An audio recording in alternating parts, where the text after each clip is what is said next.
In this video, I'll show you how to add an audio spectrum in CapCut. These steps work on both PC and mobile. First, open CapCut and import your video into a new project. Make sure your video already contains music or audio. Next, go to the top left corner and click on the Stickers tab. In the search box, type audio and press enter. Look for the Audio Spectrum sticker. Click on it to download the sticker if it hasn't been downloaded already. Once the preview appears, drag the Audio Spectrum sticker onto the timeline above your video. Now resize the spectrum by dragging the corners. Move it anywhere on the screen where you want the visualizer to appear. If you want a wider spectrum effect, you can add multiple audio spectrum stickers.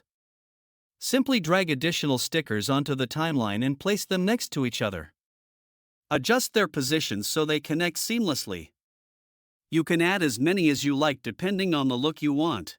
Once everything is in place, play the preview to see the audio spectrum reacting to your music. When you're happy with the result, export your video. And that's it. You've successfully added an audio spectrum in CapCut. If you found this video helpful, please leave a like and subscribe for more CapCut tutorials.